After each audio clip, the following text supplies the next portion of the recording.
So the government of Qatar apparently is in negotiations with Trump or the US government to basically provide them a Boeing 747 to act as the interim Air Force One because apparently there's some kind of hiccup or hurdle with Boeing giving the government like the newest Air Force One thing, so there's like a little gap there. Um, this is insane for so many different reasons. I mean, before we even get to the corruption, like the OPSEC of this, the operational security, a foreign government providing you with a jet that could have like bugs hidden in literally every single square inch of the jet. And we know this administration is not the hottest when it comes to keeping things classified and making sure that other governments are not hearing our plans. So that to me is sus. There's no way you can have the presidential method of transportation be built by a foreign government. It was in their custody for years before. I would not trust that that doesn't have bugs on it. And as Yep. much as they can break it down and look for bugs, they're not going to find all the bugs. There's an interesting story that we actually had to shut down the US embassy in Russia because at a certain point they were like, we're never going to find all the bugs here. We can spend a million hours looking. There's going to be a microphone in somewhere. It's not worth the effort. So just from a safety point of view, insane to accept that. Then number two, the weird part of this is that the goal is the reason I'm saying this is an interim Air Force One is that after Trump finishes his term, the 747 would be donated to his presidential library, and then he'd be able to use it for personal use after the fact, which is insane that he's using the U.S. government to negotiate a gift which is being given to the government, but then he gets to keep it for his own travels afterwards. This is insanely unethical, insanely corrupt. Using government authority to negotiate for a jet that you're going to keep as a private citizen would be alone enough to destroy any other presidency and get you impeached. But with Trump, it's just another day, and another Yep. story that's going to be gone in 2 days anyway. So that to me is just insane that this is not getting more coverage. This reminds me of when Trump and Aiden Ross had a stream together, and Aiden Ross gifted him a watch, I believe, a Rolex, and a Tesla. Yes. He had to return those things. He had to give those away because that violated the law. Those two things are not anywhere close in terms of value Yeah. to a jet. This is the grossest example of Trump violating the emoluments clause, essentially what prohibits like the president and other federal officials from receiving gifts. There's apparently two sections here for the the emolument clause, the foreign emolument clause and the domestic emolument clause. So the foreign prohibits federal officials from accepting gifts, payments, and titles from foreign states without congressional approval. As far as I understand, Donald Trump did not receive congressional approval on this. Now, why do they put these limits? Because they don't want bribes. They don't want foreign governments buying our president, our politicians. So even though that's the principle and the reason why it exists, I think he can legally get away with this if he just gets Congress to approve, and they will likely approve because it's the And it's Republican actually majority. not just Congress approving. The unfortunate thing is that the Supreme Court presidential immunity decision actually genuinely legalizes bribery. And that's not like, I'm not Yep. saying that as like a political talking point. Amy Coney Barrett, who was Trump's own appointment to the court, who voted in the majority on this, she gave a partial dissent to her own decision, saying, wait a second, if we're saying that official acts are immune from prosecution and actually they can't even be used as evidence in prosecuting a different crime, then let's say that the president is bribed to appoint someone as Secretary of State, for example. This is her own example. And you in court you have to prove the quid pro quo. But the issue is appointing a Secretary of State is an official act. So how are Yep. you going to use the actual quo in the quid pro quo to indict the president? You can't. So Yep. effectively speaking, as long as Trump is doing official acts he's being bribed for, legally speaking, you can never ever indict him for that. It's actually insane. And this is by her own admission. If people go through and read this long ass PDF, I'm not making this up. This is her own admission that this decision fully legalizes presidential bribery. And Trump can just say, Air Force One is part of the official travel of the president.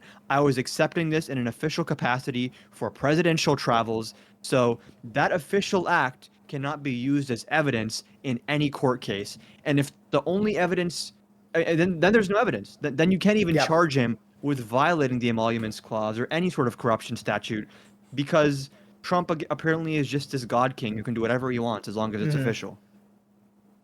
You know, maybe a future Democratic president has to take notes. And maybe they can start accepting gifts. No, I don't want them to do that. But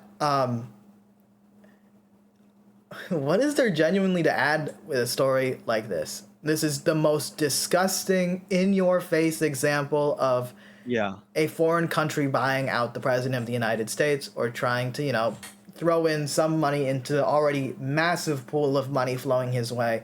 I think the one thing that might outdo this is Trump coin, just because with crypto, it's like we don't know how many foreign governments bought Trump coin, and it's just not traceable to them.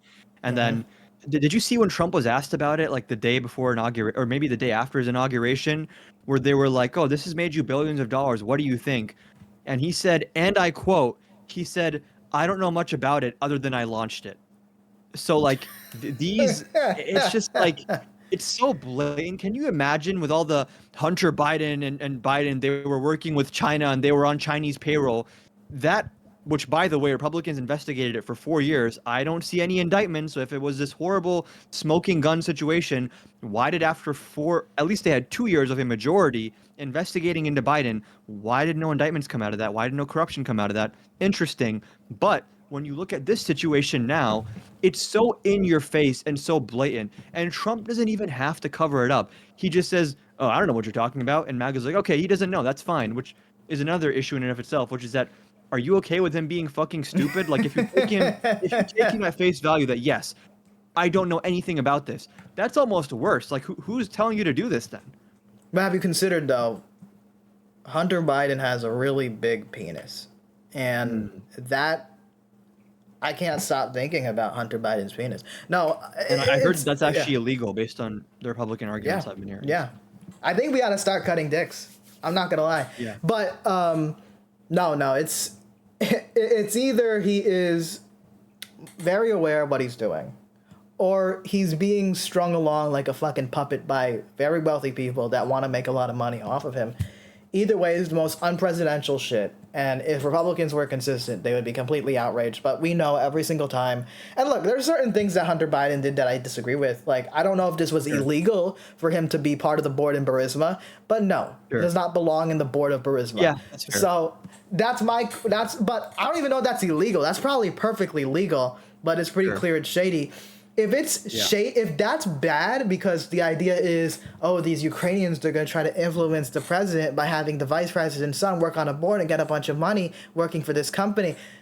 These motherfuckers gave the president a jet. So I don't want to hear about Hunter Biden ever.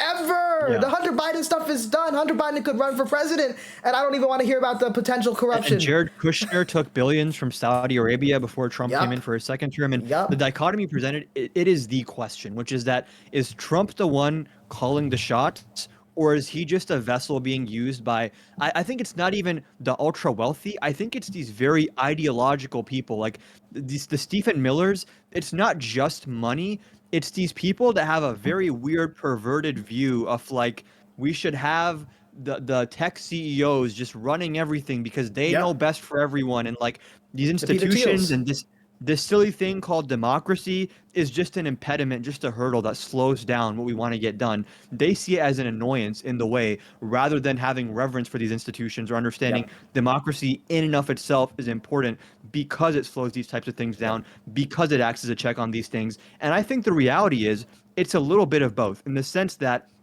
these wealthy far-right ideologues that are around Trump, the Project 2025 Heritage Foundation crowd, they want him to think he's in charge. And the way you do that with Trump is easy. Have a conversation with him, say a policy idea, and then make him think it's his idea, and then make him think that, like, oh, the Dems are going to be so owned and triggered if you do this. And then he's going to come out and think, this is my policy idea. I came up with this because Trump is a smart boy. He's operating at like a 7-year-old level of intelligence. And you have to jerk him off. And I'm not talking about metaphorically. Exactly. You have to like That's why, actually touch him. This is the funniest thing to me. I believe it's Peter Navarro, who is like the super pro-tariff guy on the Trump admin, Yeah. and he was Yep. the one that pushed him to do the Liberation Day stuff. And then I think it's Scott Bessent, who is like a little bit more of like a traditional Republican, who's not super pro-tariff. And this is so funny. Navarro was like around Trump, just like in close proximity to him for a long time, and Bessent and these other people, I'm blanking on the names, were like, we need to like get to Trump's ear and tell him to stop this. So they literally waited for Navarro to leave the Oval Office for a meeting that he had, and then they hauled ass and rushed towards the Oval Office, and they managed to convince Trump that like, hey, you should pause these tariffs, or at least like pause them at 10% or whatever. That'd be a super good idea. And then they stood there and they waited to make sure that he put it out on Truth Social. They stood watching over his shoulder like, yes, sir, just type that, and yeah, just say you're going to pause it. And they literally had to rush and do this before Navarro came back. So it just shows that like this is like having a toddler as president, and people have to come in and give him a little massage, give him a cookie, give him a juice box, and then use that little window of suggestibility. This is why he goes 180 on the tariffs every other day. One day it's 0%, one day it's 10, one day it's fucking 10,000%. It's because he's not centered in any policy. It's who did I speak to last, and which grievance is most important to me.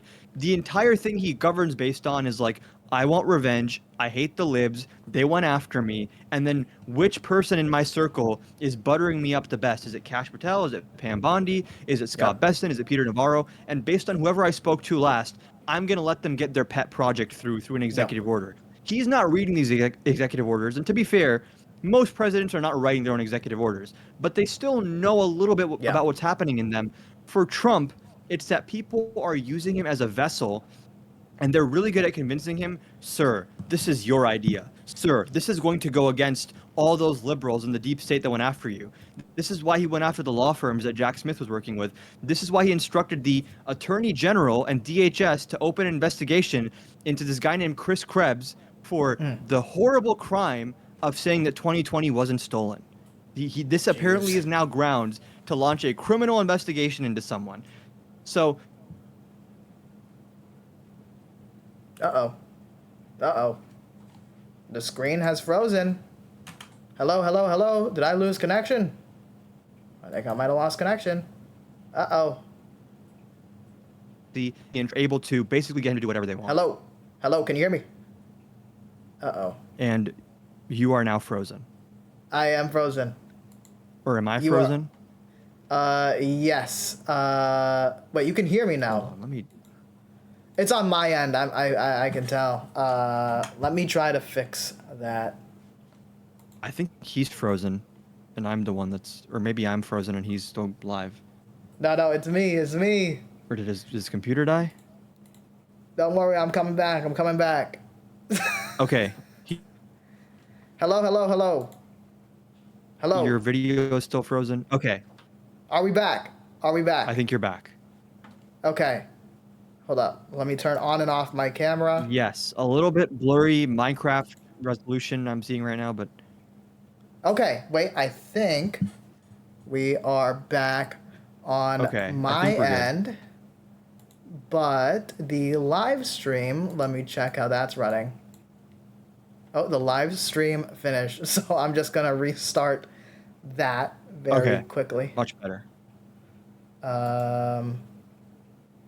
Okay, we're going to restart that. Sorry, internet problems. No worries. You know how it be sometimes. Let me open it on my phone to make sure that I can see it again. All right. Mm-hmm. Is Discord here working? Yes. Okay. Sorry, we got interrupted there. No worries. But I guess that's going to be left in the recording. But I guess to finish up the corruption talk. Yeah, no, this is embarrassing. Yeah. The whole Trump administration is embarrassing. I think we were talking how he's easy to be pulled on different directions. I definitely agree that he's very, very malleable. I do think he has like a weird interest in the tariffs, like just like he's hyper fixated with the idea of tariffs. I agree. Since the 80s. Not in immigration. He genuinely cares about that. Yeah. But I do agree that there are definitely people around him that are trying to guide him certain directions. You know what I mean? Particularly in those two things. Yeah. And unfortunately, it seems that now, and it's been this way, but the UAE is holding on to the leash. We will see how things get settled from there. But let's go.